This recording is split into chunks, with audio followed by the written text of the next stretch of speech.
Olá, olá, sejam bem-vindos. Um bate-papo de sexta-feira, nada anunciado.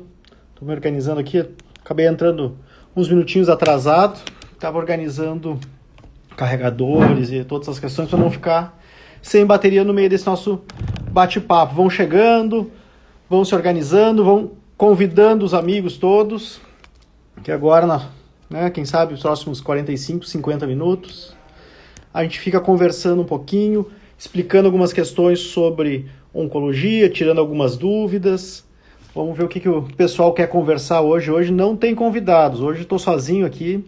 E aquelas lives que eu sei que vocês até acabam preferindo, né? Que é de tirar dúvida mesmo e abordando diversos temas distintos, né? Pouquinho de cada coisa, e a gente vai nessa panela de pressão e nessa mistura toda, vamos esclarecendo todo mundo. E aí, alguém já tem alguma dúvida, alguma coisa para colocar? Primeiro ponto, eu vou fazer uma live um pouquinho diferente hoje, tá? Normalmente eu ia respondendo pergunta por pergunta que ia entrando, e no final eu ficava perdido no que vocês estavam colocando, nos assuntos, que depois, por exemplo, fazia um comentário agora, vocês ficavam, né, conversando sobre ele, e eu chegava, né, meia hora depois atrasado lá, não entendendo nada. Então eu vou ir falando e vou deixar as perguntas rolando, e assim a gente vai andando, tá? E chegou a primeira aqui, a Karina. Meu pai tem 66 anos e está com linfoma. Esse tipo de câncer é curável. Perdi minha mãe com melanoma. Estou até me ajeitando aqui para começar a falar. Primeira coisa, eu não falo muito sobre linfomas, leucemias, mielomas. Por quê? Porque não são doenças que eu trato, tá, pessoal? Simplesmente por isso. Eu primo muito, né, pela informação correta, para não trazer equívoco ou alguma confusão, né, de conceitos. E como essas doenças eu acabo não acompanhando muito, eu prefiro, né, me abster de falar. Eu falo o básico do básico. O que é importante a gente entender sobre linfomas? Linfomas são tumores que têm origem no sistema linfático. O que são os sistemas linfáticos? O que é isso, doutor? Já vem com palavra difícil. Sistema linfático são as células de defesa, tá? Todo mundo já teve uma dor de garganta com aquelas bolinhas embaixo do pescoço, doloridas, né? Isso são linfonodos, as famosas ínguas. Isso é o sistema linfático. Então, o linfoma são tumores que se originam dessa região, tá? Só que essa é uma região do corpo todo. Então, que se originam da questão do sistema linfático. Falar linfoma é igual a falar câncer de mama ou falar câncer de pulmão. É um nome genérico para um grupo bastante grande de doenças, tá? Outro ponto importante. Tratamento do linfoma sempre será com quimioterapia. Não tem tratamento de cirurgia. Mesmo que seja uma doença bastante inicial, o tratamento não é com cirurgia. E a pergunta, né, se a gente consegue ter bons resultados com o tratamento, sem dúvida alguma o linfoma está entre as doenças que a gente consegue melhores resultados, mesmo com doenças com grande volume, né, de câncer, doenças avançadas. A gente não fala tanto em metástase, quando a gente está falando em linfoma, o conceito de metástase é um pouquinho diferente, né? Mas mesmo a doença bastante avançada, sim, tem condições de resolução. Tá bem? Obrigado, Mércia, pelo elogio. Eu fico muito feliz que vocês gostem do conteúdo que a gente acaba trazendo aqui nas redes sociais. Faço sempre, né, com bastante carinho para todo mundo, tentando levar o máximo de informação possível. Eu sei que nem sempre eu consigo agradar a todos, eu sei que muitas vezes ficam perguntas sem resposta, na verdade, todos os dias ficam muitas perguntas sem respostas, mas dentro dessa questão toda, vou tentando, né, levar o máximo para todos. Olha a Neuza, falando de Portugal, Andréia também de Portugal, estamos na Europa, pô, coisa boa. Isso que é legal da internet, né, nos dá essa possibilidade de interagir com pessoas de tudo que é canto do Brasil. Exame genético deu negativo para BRCA, vantagens e desvantagens. Primeiro entender o que é esse BRCA, né? Por que a gente faz isso? Nós sabemos que mais ou menos em torno de 10, 15, 20%, esse número não é muito exato, do total de casos de câncer, eles têm uma origem hereditária, tá? A gente muitas vezes tem aquela confusão de o que é genético e o que é hereditário. todo tumor ele é genético, no sentido de ter alterações genéticas, né? Uma das características de um câncer, de uma célula de câncer, é ter alterações na sua genética normal. Então, se a pergunta fosse, doutor, o câncer é genético, do ponto de vista estritamente, né, de resposta, é sim, o câncer ele é genético, ele tem uma alteração. Mas ser genético não significa que ele é hereditário. O que é hereditário? Hereditário é aquele tumor, né, aquela alteração que vai passando dentro da família e que confere um risco aumentado para determinada doença. Nós temos alterações hereditárias, por exemplo, BRCA1, BRCA2, que são alterações genéticas, que estão em todas as células do nosso corpo, não só nas células do câncer, e que aumenta muito o risco de câncer de ovário e câncer de mama principalmente, mas tem outros tumores também que aumentam. Não é apenas o BRCA uma síndrome hereditária. Existem uma infinidade de síndromes, tá? Mas o BRCA1 e 2 são os mais conhecidos, são os mais falados. E essa alteração ela ganhou muito destaque alguns anos atrás, quando a Angelina Jolie apareceu, né, na capa da revista americana, dizendo que tinha tirado as 2 mamas. Por que ela tirou as 2 mamas? Porque ela tinha uma dessas mutações e ela fez a chamada cirurgia redutora de risco. Nós sabemos que quem tem uma dessas alterações, né, tanto BRCA1 ou BRCA2, tem um risco acima de 90% de desenvolver câncer de mama ao longo da vida. Inclusive com um risco grande de desenvolver, né, mais de um tumor. Pode ser ao mesmo tempo, pode ser em momentos diferentes. Então, esse é um dos casos em que a gente discute, né, aquelas estratégias de diminuição de risco, inclusive estratégias cirúrgicas, né, retirada de ovário, retirada de mama, mas isso tem que ser avaliado dentro de cada caso. Então, a grande questão de testar o BRCA, ou testar o tumor para síndromes hereditárias, primeiro é saber em relação ao seu risco de desenvolvimento de outros tumores. Tá? Um outro ponto é, algumas mutações, como por exemplo de BRCA, nós temos medicação específica para ser utilizada em quem tem essas alterações. Um dos grandes exemplos é o olaparib, uma medicação específica para quem tem mutação de BRCA. Então aí está um outro ponto importante.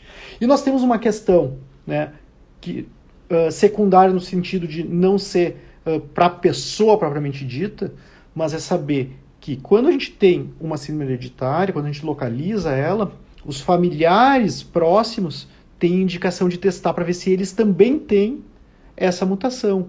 Porque se eles tiverem, né, vai ter toda uma estratégia para fazer diagnóstico precoce, para diminuir riscos, né, porque a gente sabe que quem tem essas mutações estão sujeitos a um grande risco de desenvolver tumores. Vamos ver o que o pessoal está falando. Estou indo lá para o início, tá? Não vou mais seguir a ordem das perguntas. O que vai entrando agora, que eu quero participar das conversas também. Câncer de colo do útero, o tratamento é só com cirurgia ou quimio e rádio também? Um excelente ponto, e acho que é um grande ponto de dúvida e discussão que as mulheres com diagnóstico de câncer de colo uterino acabam tendo. Doutor, por que eu não vou fazer cirurgia? Por que me indicaram quimio e radioterapia? Vamos lá, vamos entender alguns conceitos. Tá? O diagnóstico de câncer de colo do útero, né, ele é feito através de uma biópsia, assim como todo o tumor.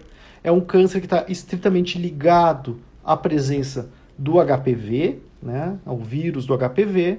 Esse vírus ele acaba causando alterações celulares e essas alterações levam a mutações na célula que viram câncer.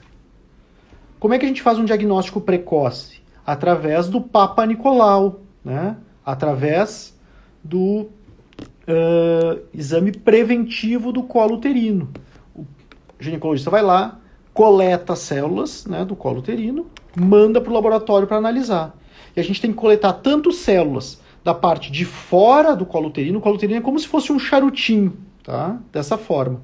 Então, a gente tem que coletar as células, de fora, mas ele vai com aquela escovinha desconfortável e coloca dentro, para pegar células aqui de dentro também. Tá? É fundamental. Um exame de colo uterino feito da forma correta, ele analisa tanto as células de fora como as células de dentro. Tá? Tumores muito iniciais, e eu estou falando aqui casos como NIC3, né? Tumor né, o primeiro estadiamento dele ali, os T1A, esses tumores muito iniciais a gente trata eles com cirurgia. Mas só esses tumores que a gente vai tratar com cirurgia. A grande maioria dos tumores de colo uterino nós vamos tratar com químio e radioterapia. Ah, doutor, mas eu quero operar. Pessoal, não faz sentido. O melhor do ponto de vista, não estou falando agora de eficácia propriamente dita, mas principalmente de efeitos adversos, é tratar com químio e rádio. Porque do ponto de vista de resultado final é muito parecido, mas a químio e a rádio me trazem muito menos toxicidade, muito menos efeitos adversos. E muitos casos em que a gente precisa, em que a gente faz, ou pega, né, o paciente que fez uma cirurgia, e essa cirurgia acabou sendo, digamos, super indicada, né, já era um tumor um pouco maior, nós vamos analisar os critérios de risco para recidiva da doença e muitas vezes nós vamos precisar indicar a mesma quimio-radioterapia. Então, nesse caso, nós estamos fazendo 2 vezes o tratamento, não aumentando, não melhorando, né, as questões de resultados do câncer e aumentando bastante a toxicidade. Então, casos de câncer de colo uterino, né, localmente avançados, ou até podem ser iniciais, mas não estão iniciais, nós vamos tratar muitas vezes com químio e radioterapia. Um ponto fundamental, e é uma dúvida que muitas mulheres têm, é o preventivo do colo uterino também analisa câncer de ovário? Não, pessoal. Não analisa câncer de ovário. O que é o preventivo do colo uterino? É aquele exame que a gente coleta células do colo uterino, da parte de fora e da parte de dentro, com a escovinha. Aqui é aquele pauzinho de picolé. Aqui é a escovinha. Então eu estou analisando exclusivamente essa região. O preventivo do colo de útero não analisa nenhuma outra região. Nós vamos olhar também, durante o exame físico, o ginecologista vai conseguir olhar as paredes da vagina, vai conseguir olhar a vulva, né? Até mesmo a entradinha do ânus ali, que a gente consegue olhar. Porque existe câncer de vagina, existe câncer de vulva, existe câncer de canal anal, e tudo isso nós temos que estar atentos. Todos esses tumores têm como base inicial a mesma, infecção pelo HPV. Tá bem? Entendida essa parte? Metástase do carcinoma, no câncer acontece primeiro nos linfonodos axilares. Imagino que está perguntando sobre câncer de mama, né? Mas isso é um fator bem importante, independente do câncer que a gente está falando. Quando eu estou falando de carcinoma, o habitual é que a sequência de metástases não de metástase, a sequência da doença se espalhando é local primário, depois linfonodos, depois outros órgãos. Isto é o habitual. Mas como a gente brinca, muitas vezes as doenças não leem o livro. Como assim, doutor? Muitas vezes a doença se comporta de uma forma diferente. Ela se comporta de uma forma não usual. Então eu posso sim ter um câncer de mama com metástase no fígado sem ter tido metástase linfonodal. Eu posso ter um câncer de intestino com metástase no pulmão sem ter tido, né, metástase nos linfonodos. Agora um detalhe bem importante. Quando nós temos um outro tipo de neoplasia primária, eu vou chamar de câncer aqui, mas ele não é da família dos carcinomas. Nós estamos falando dos sarcomas. Tá? O sarcoma é um tipo de neoplasia maligna também, mas as células que dão origem a ele são outras. Tá? Esse tipo de tumor, ele é extremamente raro dar metástase para os linfonodos. Os sarcomas, a sua forma de disseminação acaba sendo, né, pelo sangue, ele então acaba indo para outros órgãos e não dando metástase para linfonodos. Certo? Entendido essa parte? Vamos ver, vamos buscar aqui alguma outra pergunta.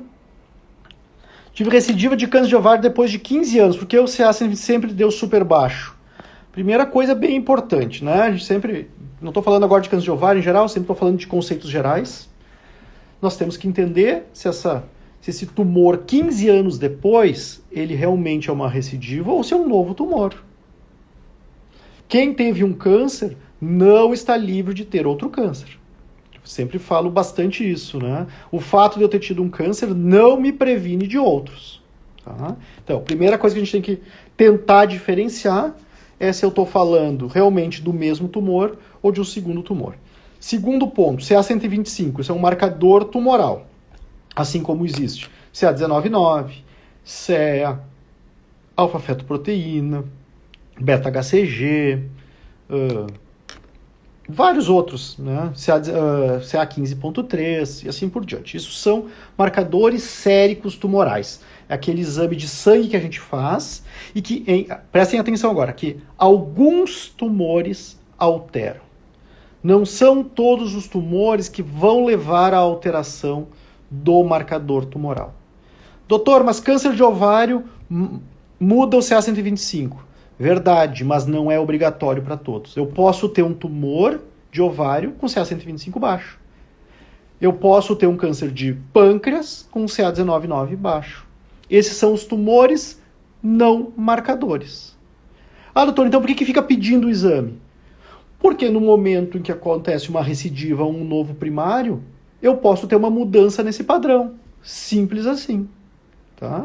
Então, um marcador tumoral ele nos dá dicas do que está acontecendo, mas ele nunca vai ser a resposta final daquela situação. Tá bem?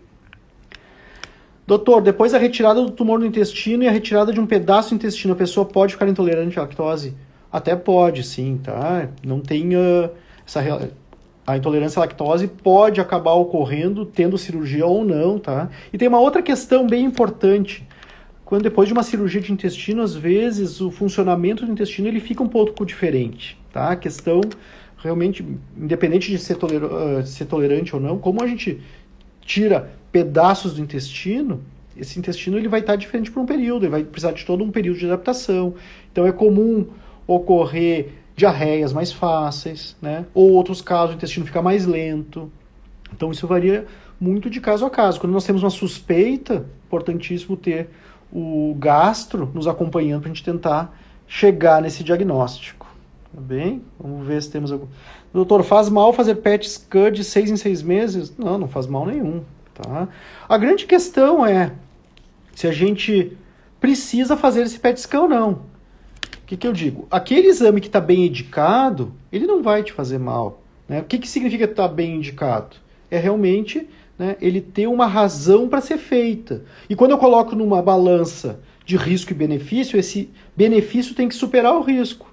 Porque a gente sabe que ficar fazendo muito exame de imagem pode trazer consequências a longo prazo. Porém, esse exame estando bem indicado, essa balança sempre vai pesar para a questão do benefício. Ah, doutor, mas eu quero fazer exame a cada 3 meses. Bom, primeiro, tu precisa fazer esse exame a cada 3 meses? O quanto que isso vai te trazer de preocupação, de coisa desnecessária? Então vamos ficar muito atento a isso, né? A gente precisa realmente ter a indicação correta, e tendo a indicação correta, o exame ele vai pesar sempre na questão dos benefícios. O que é importante a gente lembrar? Não são todos os tumores que a gente precisa ficar fazendo exame de imagem a cada 3 meses, a cada 6 meses, uma vez por ano. Tem tumores que a gente não precisa de exame de imagem. Casos de câncer de mama inicial, muitas vezes nós vamos seguir simplesmente com a mamografia uma vez por ano. O exame físico vai ser muito mais importante do que qualquer outra coisa. Alguns casos de câncer de pele muito iniciais, a gente também não vai precisar de exame de imagem, a gente sabe que o risco de metástase é muito baixo.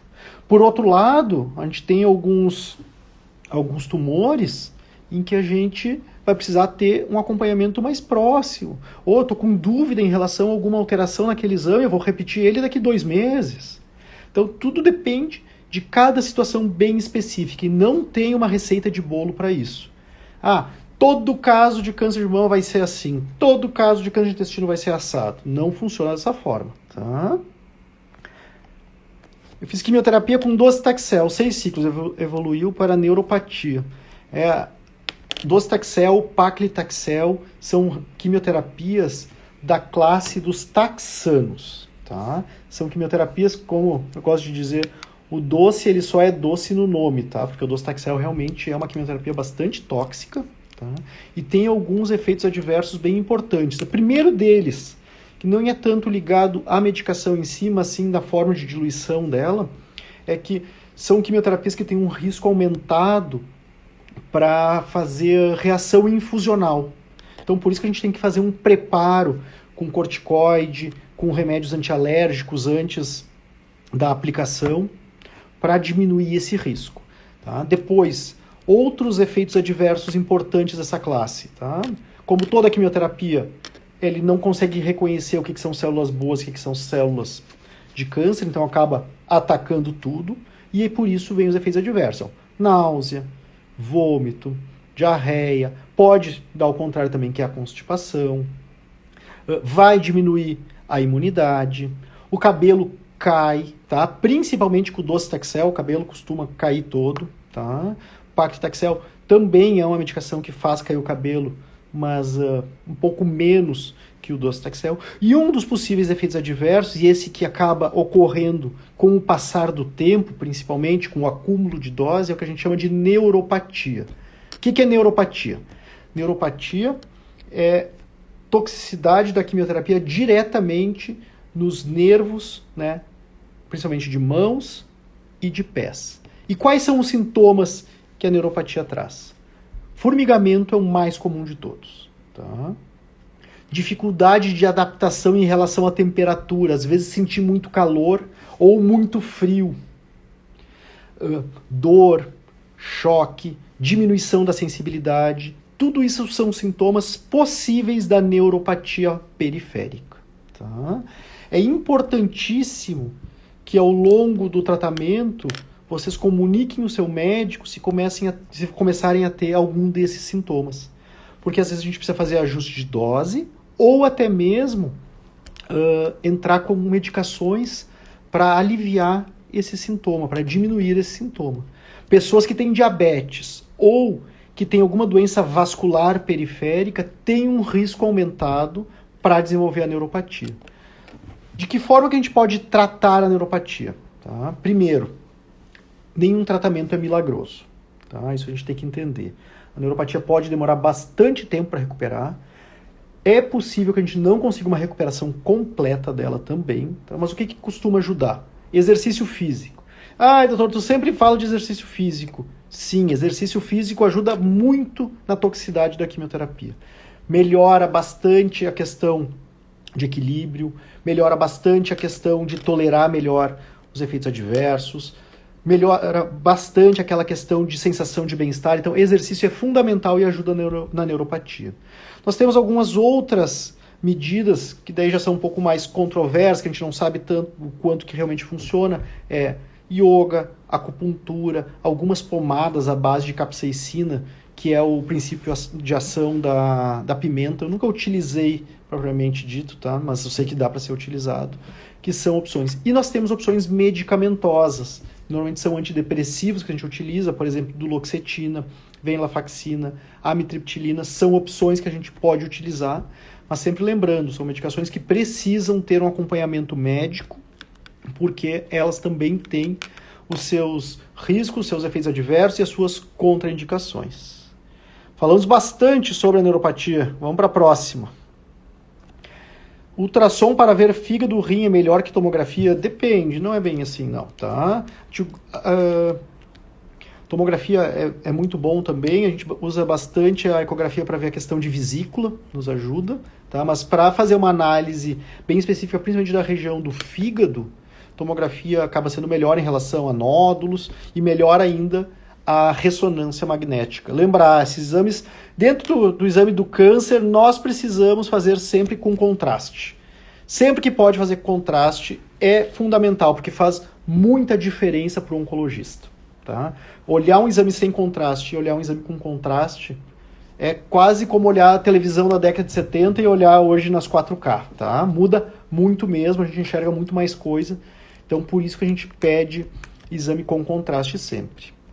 Vamos lá, mudando o assunto, estou tomando anastrozol porque tenho muita infecção urinária. Não tem relação anastrozol com infecção urinária. Tá? O que a gente sabe é que a mulher, por estar utilizando anastrozol, eu já sei que tu está na menopausa, seja a menopausa fisiológica da idade, seja uma menopausa causada por medicação, ou que nós estamos provocando com o uso de medicações, né, de bloqueadores hormonais. Mulher que está na menopausa acaba tendo modificações da microbiota normal ali da região da pelve, né, da vulva, da vagina, e isso sim pode propiciar infecções urinárias, mas não tem a ver com o anastrozol propriamente dito.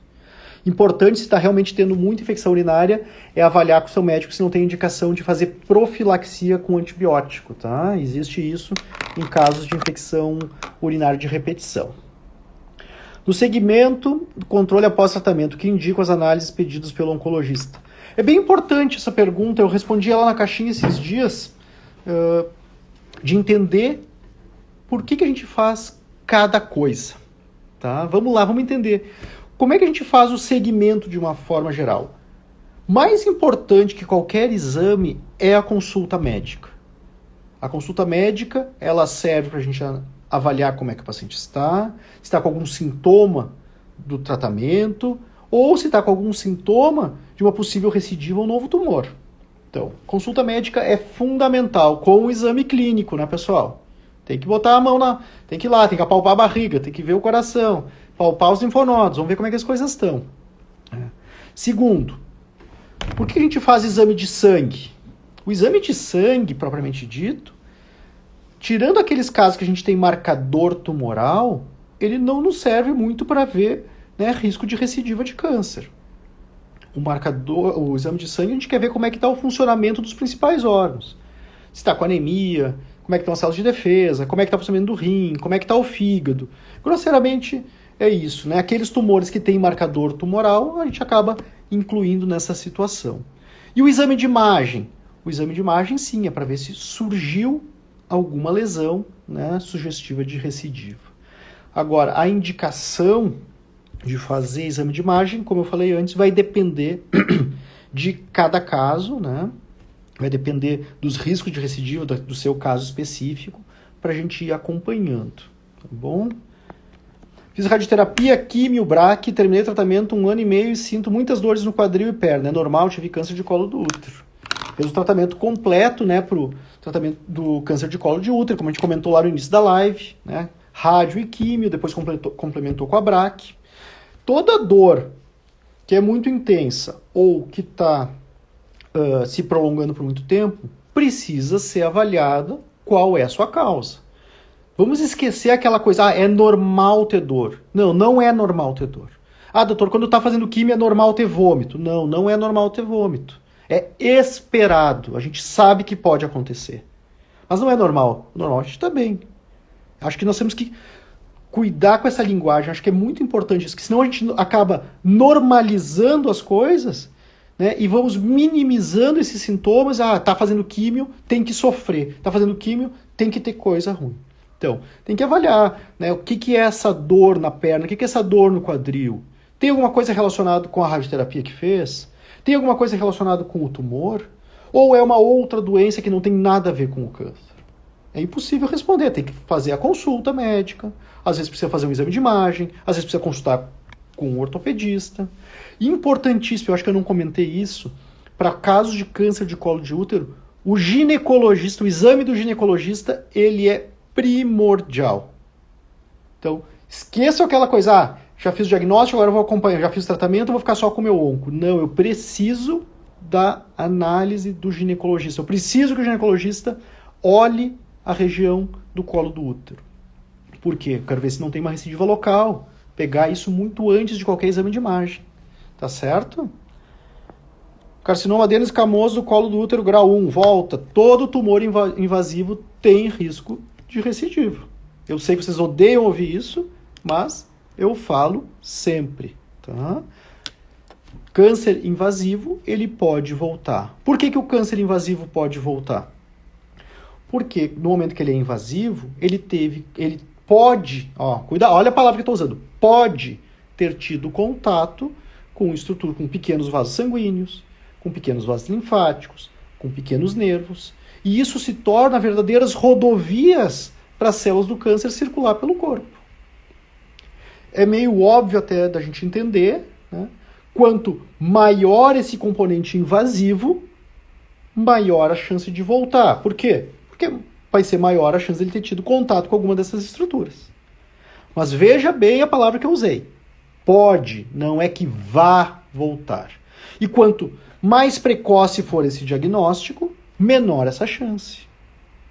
Um tumor invasivo, digamos, de 1 milímetro, vai ter uma chance menor de recidiva, talvez quase nula, e às vezes a gente diz, não vai voltar, fica tranquilo, porque a chance é tão baixa, né? Quando depois a gente compara com um caso que não só era invasivo local, mas já tinha linfonodos comprometidos. Quanto maior o meu volume de doença, maior esse risco.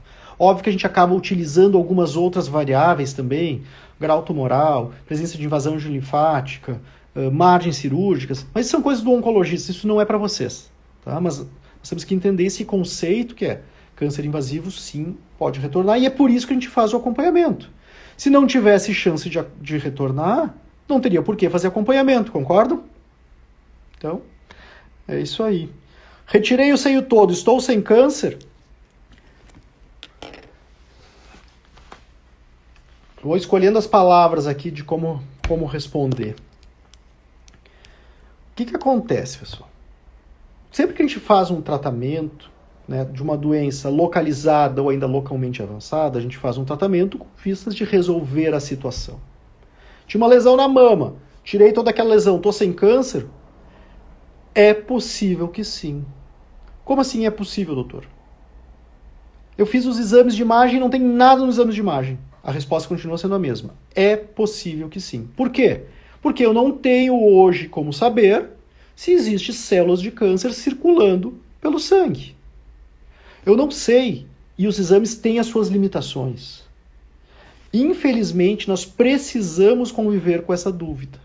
Nós não temos como acabar com ela, porque são questões que nós não temos hoje tecnologia para responder se nós não temos 1, 2, 10 mil células circulando pelo corpo. Não tem como saber. Então, por isso que a resposta é: estou sem câncer? É possível que sim. E veja só, uma pergunta que veio diversas vezes, sempre que aparece alguém mais famoso que fez um diagnóstico de câncer e que operou e que daí vem assim: fulano de tal está curado do seu câncer, operou ou está curado do seu câncer. E muitas pessoas vinham na caixinha e perguntavam: doutor, por que ele está curado e eu não estou? Por que eles estão dizendo que esse famoso está curado e eu fiz a mesma coisa e para mim dizem que não está? Eu detesto o uso dessa expressão. Eu acho que ela não combina com o acompanhamento de câncer, principalmente o acompanhamento precoce. Primeiro, quando a gente pega o conceito de cura é aquela doença que não vai mais voltar. Está curada, está resolvida, terminou. Um caso de câncer invasivo, eu não tenho como ter essa certeza.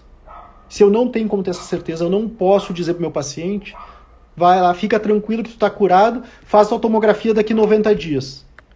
Não combina as coisas. Se a doença não pode mais voltar, se eu estou curado, por que eu vou fazer o exame? Então, esse linguajar, eu, Juliano, particularmente, eu acho ele muito ruim e mal empregado. Porque dá a sensação de que aquelas pessoas lá, o famoso, ele é diferente do que eu. Ele foi melhor tratado. Ele não tem chance. A doença dele, eu estou sendo maltratado porque não curaram a minha. Não existe, pessoal. Como é que eu vou dizer que tu está curado hoje e tu faz teu exame de imagem daqui 6 meses e aparece uma lesão de igual a fulana? Infelizmente a doença voltou. Mas como, doutor? Eu estava curado. Exatamente. Por isso que eu não uso essa expressão. Eu acho ela péssima. Não sei se vocês concordam comigo. Eu sei que todo mundo quer receber, né, a palavra cura, está curado. Mas eu acho que do ponto de vista de lealdade com vocês e de lealdade com o meu paciente ali na frente, eu preciso falar estritamente a verdade e que esteja sabendo quais são os riscos e o que pode acontecer, para não ser pego de surpresa. Quando a gente tem o conhecimento do que pode acontecer, a gente não é pego de surpresa. Só um segundinho. Entendido até aí, pessoal? Protocolo de químio CFM reparar neoadjuvância, é um protocolo que pode ser utilizado em câncer de mama. Tá? Existem vários protocolos em câncer de mama, né? Não temos essa... é para neoadjuvância. Não é o mais comum, mas ele pode ser utilizado. Tá? O mais comum é usar a doxorubicina, né? Que é a quimio vermelha que as pessoas chamam, ciclofosfamida, né? Os dois juntos, que é o AC, e um taxano. Um outro esquema bastante utilizado é o DC, o docetaxel com a ciclofosfamida. Mas o CFM, na verdade a gente chama aqui de CMF, sim, é utilizado. Sabe me dizer se sacituzumab e govitecan causa dor? Em teoria, as quimioterapias não causam dor, tá, pessoal? Mas o problema é que dentro dos efeitos adversos, das toxicidades, às vezes a gente tem alguns desconfortos. Vamos falar um pouquinho sobre essa medicação. Não sobre ela especificamente, né, mas sobre essa nova forma de entregar, de fazer quimioterapia. O sacituzumab é uma medicação que acabou de ser aprovada no Brasil para uso em câncer de mama triplo negativo, em quem tem doença metastática e já falhou a pelo menos uma linha de quimioterapia. O que é uma linha de quimioterapia, doutor? Já fez uma quimioterapia e a doença conseguiu ficar resistente àquela quimio. Tá? Mas o que eu quero que vocês entendam é o conceito que vem por trás agora, que funciona serve tanto para o sacituzumab como para o Enhertu, tá? Que é o trastuzumab deruxtecan, que serve também para o TDM1, que me perguntaram na caixinha hoje, né? Como é que funciona essas medicações? Essa medicação, ela tem dois compostos. Ela é uma mistura de droga-alvo com quimioterapia. Como assim? É uma molécula em que eu tenho, de um lado, eu tenho que reconhece o alvo. Do sacituzumab, o alvo é uma molécula chamada TROP2. Do trastuzumab, o alvo é o HER2. Então, não é o mesmo alvo, tá? Só tem o 2 como nome, né? Então, o trastuzumab é o HER2, o sacituzumab é o TROP2. Então, a gente faz a análise na peça cirúrgica e quando tem esse alvo, eu posso utilizar a medicação. Tá? Então, a quimioterapia, o tratamento, né, o sacituzumab govitecan, vai reconhecer as células que têm essa alteração chamada TROP2, vai se ligar nela. No momento em que se liga, a célula vai querer destruir essa molécula. Então ela vai englobar e vai botar para dentro da célula essa minha molécula com tratamento. E no momento que ela entra dentro da célula, ela libera a quimioterapia. Então é por isso que a gente chama isso de cavalo de Troia. Então, o TROP2 ou o HER2 é o alvo. Então eu vou reconhecer as células de câncer que tem aquela mutação, aquela alteração.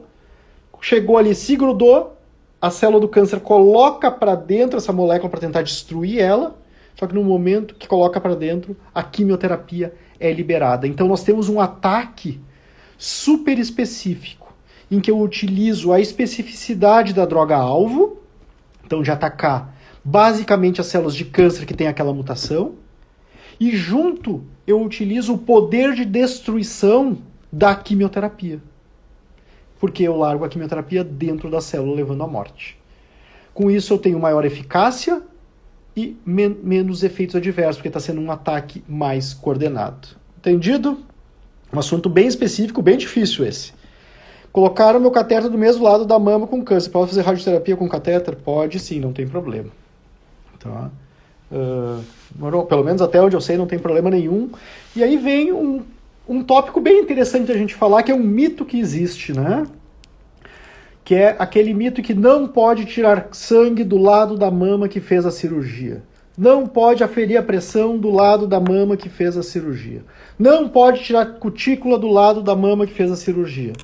Pessoal, por que se fala isso? Primeiro, isso não é uma verdade absoluta. Tá? A gente pede para evitar. E por que evitar? Porque a gente sabe que quando faz o esvaziamento axilar, quando faz a cirurgia, a gente acaba cortando vasos linfáticos. A gente acaba cortando nervos. Então a drenagem daquele membro, ela vai ficar comprometida. Por isso que a gente vê aqueles linfedemas, o braço inchando, né, a mão inchando, um pouco de dificuldade de movimentação. E com isso, com essa drenagem alterada, dificultada, em teoria, pode aumentar as chances de uma infecção cutânea. Né? Quando faz a picada ali da agulha para coletar o sangue, aumentaria a chance de estar levando bactérias para dentro. Tá? Então, por isso que a gente pede para evitar, mas não é proibido. Doutor, eu não tenho mais veia no meu corpo, eu não posso mais tirar sangue, então usa aquele lado, não tem problema. Ver pressão não tem nenhum risco, não tem problema nenhum. Tirar a cutícula é só ter um pouquinho mais de cuidado, evitar, né, lesões ali. Lembrando que quem está em quimioterapia não deve tirar a cutícula pelos riscos de infecção da imunidade baixa, tá? Terminei quimioterapia, estou com corrimento. Mais ou menos aquilo que eu falei da menopausa, da mudança, né, da flora vaginal, facilitando as infecções urinárias, a quimioterapia também altera a nossa flora, a nossa não, que eu não tenho, né, mas a flora vaginal das mulheres. E daí algumas bactérias que são normais ali podem se proliferar, ou fungos, por exemplo, a candidíase, pode acabar se proliferando e levando a sintomas, né? Corrimento, odor fétido, coceira, que a gente chama de prurido. Se estiver acontecendo isso, consultar logo com o gineco, falar logo com o seu onco, né, para fazer o tratamento direcionado e melhorar. Qual o sintoma de uma recidima, uma vez que não tive sintomas nenhum do meu câncer de mama? Descobri na mamografia. Exatamente, muitas vezes a gente não tem sintomas. Um câncer, por si só, ele não costuma trazer sintomas. Ele traz sintomas pela presença do local onde ele está. Eu posso ter uma lesão muito pequena, por exemplo, 1 centímetro, que está ali na vesícula, não deixando, né, passar a bile. Nós vamos ter um sintoma de amarelão, de icterícia.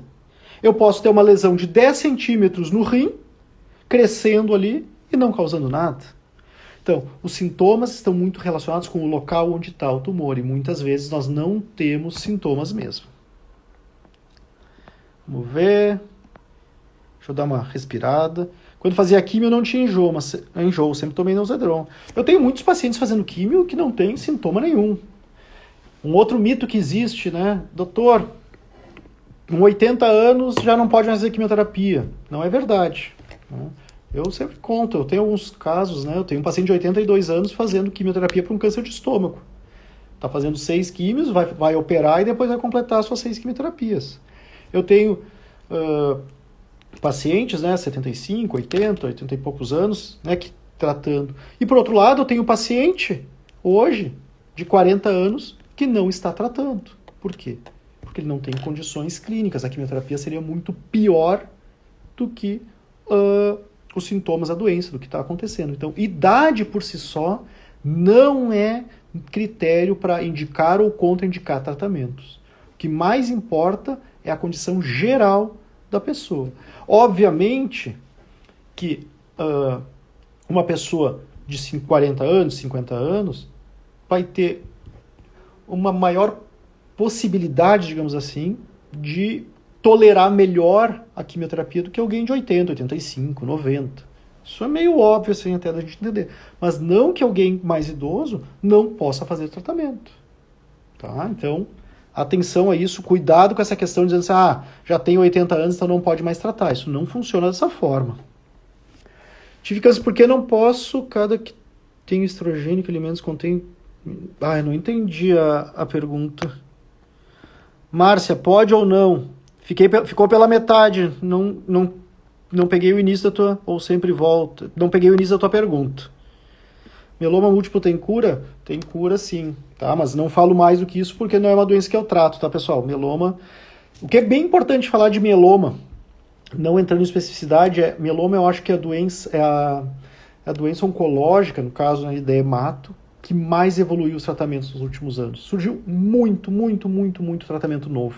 Tá? Então tem muita coisa legal surgindo em mieloma. Então, sim, é uma doença que está melhorando muito. No caso de câncer de mama, quando o tumor é considerado pequeno, na verdade não importa tanto o tamanho, né? Mas sempre um estadiamento. Eu posso ter uma lesão de 1 centímetro com uma metástase no fígado, isso vai ser um tumor avançado. Eu posso ter um tumor Vi ontem isso, estava revisando um caso de 11 centímetros na mama e era localizado, não tinha linfonodo, não tinha nada. Então não é o tamanho propriamente dito, tá? E sim todo o estadiamento. O que é essa palavra feia, estadiamento? É mapeamento do câncer no corpo. Então, primeira informação fundamental, qual é o diagnóstico? Onde está essa doença? É um câncer de mama? É um câncer de pele? É um câncer de intestino? Um câncer de reto? Um câncer de garganta? Segundo, tem algum subtipo? Câncer de mama luminal B, adenocarcinoma de pulmão com mutação, adenocarcinoma de colo. Então, informações importantes é saber qual é a sua doença. Carcinoma epidermoide do colo uterino, melanoma cutâneo maligno. Isso são nomes de doenças, tá? Segunda informação, ou terceira no caso, né, mas as duas primeiras eram em relação ao nome. Qual é o estadiamento? Qual é o mapeamento do câncer no corpo? É localizado? É localmente avançado ou intermediário? Ou é uma doença avançada metastática? Faz toda a diferença a gente saber isso. Porque essas são as informações básicas que o oncologista precisa para começar a pensar em cima do seu caso. Um caso de doença avançada não vai ser tratado igual a um caso de doença localizada. Um caso de doença de câncer do colo do útero não vai ser tratado da mesma forma do caso de câncer de mama. Então, essas informações são fundamentais. Próximo passo. Qual é, em relação agora ao tratamento? Então, esquece o qual é. Então, o terceiro passo é informações sobre o tratamento. Qual é o tratamento? É cirurgia? É quimioterapia? Vai começar com cirurgia, depois vai para químio? Vai começar por químio, depois vai para cirurgia? Tem rádio, tem hormônio? Então, tratamento. Qual é o tratamento? Segundo, e essa aqui a maioria de vocês não sabem, e muitas vezes porque não perguntam, por medo da resposta. Mas qual é o objetivo do meu tratamento? O meu objetivo é diminuir a chance da doença voltar? O meu objetivo é de controle da doença? Olha, essa é uma doença já avançada, mas nós vamos, né, embora seja avançada, seja em poucos pontos, vamos tentar um tratamento mais radical para tentar erradicar completamente a doença, né, acabar completamente com ela, embora não seja o esperado, mas nós vamos tentar isso. Esse é um tratamento para curar, esse é um tratamento simplesmente para melhorar sintomas. Vocês precisam saber isso, pessoal. E eu vejo que essa pergunta a maioria das pessoas não sabe. Ou porque não foi explicado, porque muitas vezes o médico acaba não falando, né, não quer dar notícia ruim, não quer dizer que é um tratamento mais para controle de doença, ou a pessoa não pergunta porque está com medo da resposta, ou não entendeu, que é um outro ponto, né? Daqui a pouco as palavras utilizadas, as expressões utilizadas não foram as mais claras. Então, precisamos saber isso. Quarto ponto sobre o tratamento. Qual é o calendário desse tratamento? É quimioterapia a cada 15 dias. É quimioterapia a cada 3 semanas. Serão 6 ciclos de quimioterapia a cada 3 semanas. Depois nós vamos fazer a cirurgia. Sei lá, estou inventando aqui. Um caso de câncer de intestino localizado, nós vamos fazer a cirurgia e depois, conforme os resultados da cirurgia, nós vamos fazer mais 6 meses de tratamento de quimioterapia. Um caso de câncer de mama, vamos fazer triplo negativos, vamos fazer 4 químios, né? A C, que é a ciclofosfamida com a doxorubicina, depois mais 12 aplicações uma vez por semana de paclitaxel e daí a gente vai operar. Isso é o que eu chamo de calendário do tratamento. Saibam isso, tenham isso anotado, entendam o que está acontecendo com a sua doença. Isso vai fazer muita diferença. Confiem em mim quando eu digo isso. Mesmo que você escute algo que você não está com vontade, ou que não está com medo, ou que não gostaria, pelo menos você vai estar sabendo a verdade, vai estar entendendo por que você está fazendo o tratamento. Conhecimento liberta. O conhecimento te dá a oportunidade de conversar com o médico, de entender os motivos que está sendo feito, o que é esperado e tomar a decisão. Quero ou não quero. Olha, eu tenho outras opções além dessa? Tem que perguntar. Doutor, mas eu trato no SUS. Não me importa onde trata. Essa história, é SUS, é convênio, tá? Tem que perguntar. Nós só vamos acabar com essa questão, o meu médico nem olha na minha cara. Nós só vamos terminar com essa situação quando a gente ficar incomodando e repetindo as perguntas sempre. Doutor, minha consulta dura 15 minutos no máximo. A maioria das minhas consultas também duram no máximo 15 minutos, quando já estão em acompanhamento, quando a gente já está tratando. Muitas vezes esse é o tempo necessário para resolver todas essas questões. Porque se eu vou conversando em todas as minhas consultas, explicando as situações, voltando, recapitulando, a pessoa vai entendendo. E as perguntas vão diminuindo também. Vocês viram que eu fiz aquele exercício, acho que foi essa semana, no início da semana, né? Como é que eu reviso um caso, em 1 minuto eu consigo revisar o caso com o meu paciente. Um pouquinho mais, claro, que a gente fala um pouquinho mais lento ali na consulta, anota uma coisinha aqui, outra ali. Mas em 5 minutos, né, a gente consegue voltar, mesmo que já está no meio do tratamento. Olha, teu diagnóstico foi esse, um câncer de intestino. A gente fez a cirurgia, né, porque o câncer de intestino precisa da cirurgia. No resultado da tua biópsia, da tua peça cirúrgica, nós tínhamos linfonodos comprometidos. Pelos linfonodos comprometidos, nós indicamos a quimioterapia.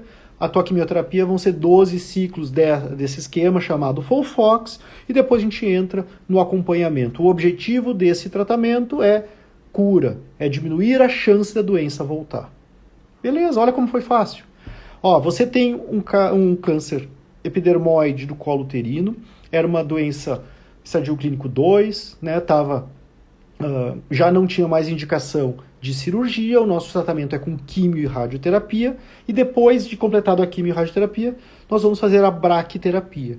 Completado a braquiterapia, nós entramos no período de acompanhamento. Esse acompanhamento vai ser feito com exame ginecológico e exames de imagem, ressonância da pelve, de tanto em tanto tempo, para a gente, né, avaliar possível risco de recidiva. O seu caso é um câncer de mama, triplo negativo, uma lesão de 3 centímetros, não tem linfonodos comprometidos. O nosso plano é neoadjuvância, né? Como digamos que é da mulher que já operou. Nós começamos com a químio, né? Fizemos 4 ciclos de AC, fizemos as 12 paclitaxel semanal, neoadjuvantes, foi para a cirurgia, desapareceu todo o tumor na cirurgia, então é chamado resposta patológica completa, e agora, como tu fez uma cirurgia conservadora, vamos complementar com a radioterapia e ficar no acompanhamento. Pronto, acabei de revisar com vocês 3 casos, né, que inventei aqui na hora, muito rápido, muito tranquilo e fácil de entender. E vocês podem fazer isso com seus médicos, só perguntar para eles, só pedir para eles fazerem com vocês, tá? Não tem dificuldade. Vamos lá. Mesmo após fazer a esterectomia, qual exame ginecológico deve se fazer? O exame físico normal, né? Colocar o espéculo para o ginecologista realmente olhar, né, como é que está ali na região onde estava o colo uterino. Tá? Uma outra coisa importante, né, como a gente está falando de câncer de ovário, e fez esterectomia. Esterectomia é a cirurgia de retirada do útero. Mas existe 2 tipos de esterectomia, tá? E às vezes as pessoas não se dão conta disso. E eu estou falando para câncer de ovário, propriamente dito, ou às vezes, quando é feito esterectomia por causa de miomas, tá? Que é uma doença benigna. Existe a esterectomia em que tu não retira o colo uterino. Tu tira só a parte do endométrio. E o colo uterino continua ali, né? E continua tendo risco do câncer de colo uterino. Como assim, doutor? Eu fiz a esterectomia, eu tirei o útero. Não, mas existe esterectomia em que se faz a preservação do colo. Porque é uma cirurgia, entre aspas, um pouco mais simples e mais rápida. Tá? Com menos riscos cirúrgicos. Então, tem que saber quem fez a esterectomia, se foi retirado o colo uterino ou não. Se não foi retirado, segue tendo que fazer o Papa Nicolau, o preventivo. Tá bem, pessoal? E se tirou o colo uterino, mas tem que fazer a análise ali de toda a região da vagina e da vulva, que é o exame físico ginecológico. Eu me preocupo muito com minha filha. O dela era muito pequeno, mas sim invasivo. Já fez 10 anos. Acho que todo ano ela vem fazer a revisão. Mora na Irlanda. Isso aí, Márcia. É importantíssimo manter o acompanhamento, né? Tem que com 10 anos passado, o risco de recidiva acaba sendo muito mais baixo, mas a gente tem que cuidar, né? Doutor, porque minha onco falou que não tem jeito de fazer PET scan? Ela não me remissão há 3 anos, que provavelmente não tem mais indicação, né?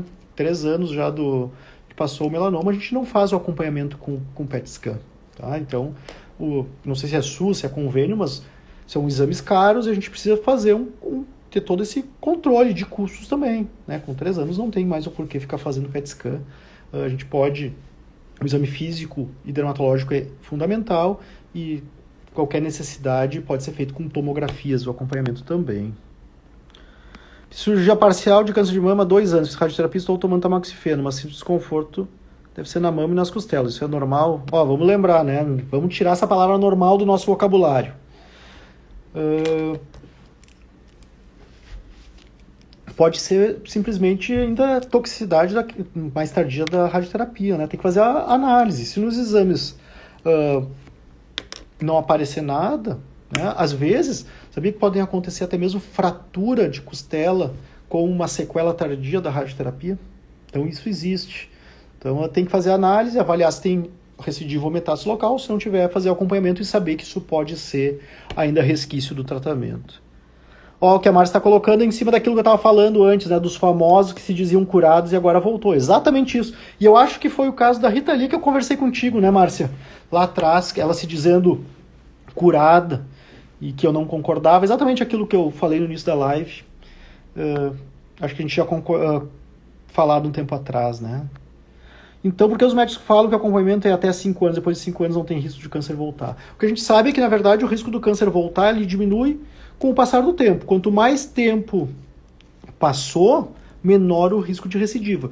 Mas essa questão dos 5 anos acaba sendo quase que uma questão assim, não vou dizer mito, mas se colocou como um ponto de corte, que a gente sabe que passados 5 anos esse risco realmente fica muito, muito, muito baixo, tá?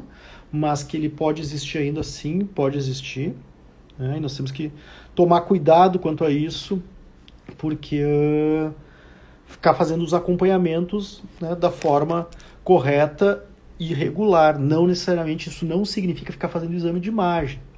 Né? Acho que nenhum tumor tem indicação de exame de imagem depois de 5 anos. Só não vamos confundir o caso do câncer de mama, que tem indicação de manter a mamografia, porque a mamografia, todas as pessoas têm indicação de fazer, todas as pessoas não, todas as mulheres com mais de 40 anos têm indicação de fazer mamografia uma vez por ano. Não é porque teve um câncer 5 anos atrás que não tem o risco de ter outro tumor.